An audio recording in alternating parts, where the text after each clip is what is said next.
4 باتیں بنیادی طور پہ دوسرے خطبے میں مدینہ پہنچنے کے بعد رسول اللہ نے کہی تھی. ان میں سے پہلی بات یہ تھی یہ کتاب اللہ ہے, یہ کلام اللہ ہے, یہ اللہ کا کلام ہے, اس کے ساتھ تمسک اختیار کرو, اس کے ساتھ چمٹ جاؤ, اس کی قدر و منزلت کو سمجھ جاؤ, یہ اللہ کا کلام ہے. میرے بھائیو, اللہ کا کلام جو صرف اللہ کا کلام 2 حرفی ہو, کن, صرف کن ہو, تو جو چاہے اللہ تعالیٰ مارد وجود میں لے آتا ہے, تخلیق کر لیتا ہے. میں اور آپ کتنے غافل ہیں, یہ ہزاروں کلمات اللہ تعالیٰ نے مجھے اور آپ کو عنایت کر دیے.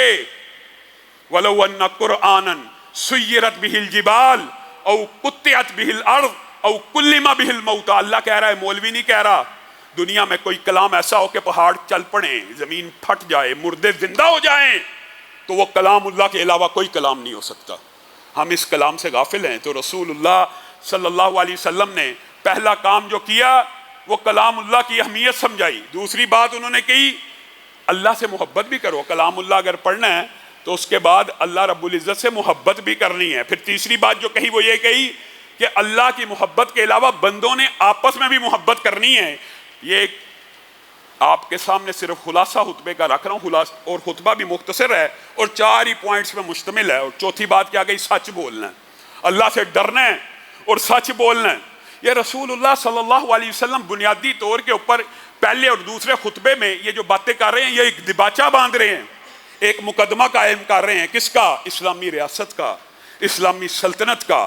اسلامی ریاست کے بنیادی ستون جس طرح اذان سے شاعر اللہ سے, اذان شاعر اللہ میں سے ہے, جس طرح پچھلے خطبے میں آپ کے سامنے رکھا تھا کہ اشہد ان لا الہ الا اللہ کا مطلب یہ ہے کہ زمین اللہ کی ہے, حاکمیت اللہ کی ہے.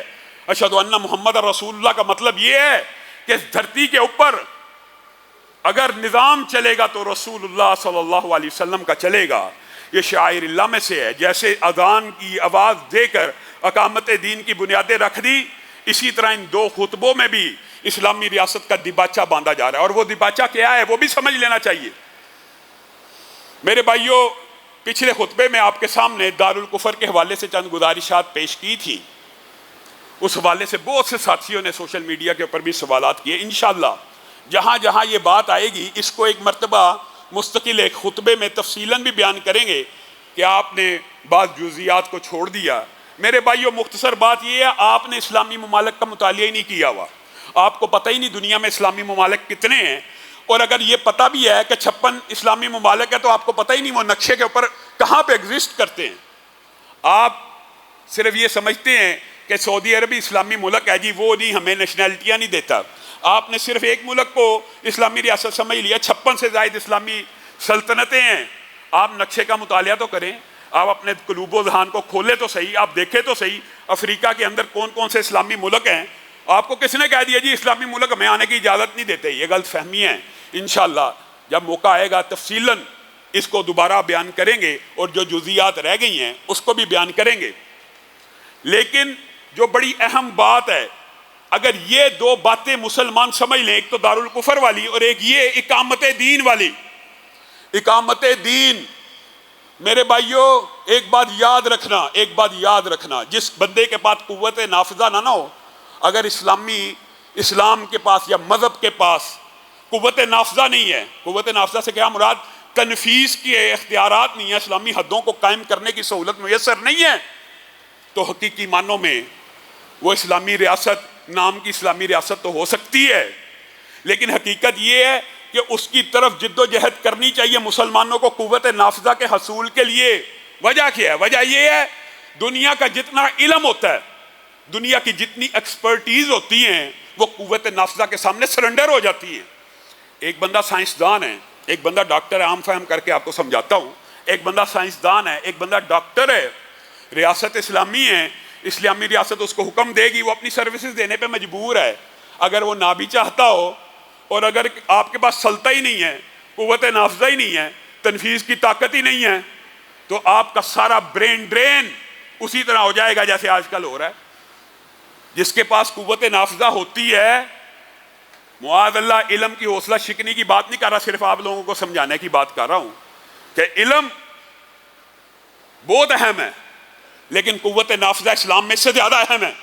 کیونکہ اگر قوت نافذہ ہوگی آپ دنیا بھر کے علماء کو اپنی ریاست میں اکٹھا کر سکتے ہیں، ان کو مشاہرہ دے کے ان کی ایکسپرٹیز سے فائدہ اٹھا سکتے ہیں۔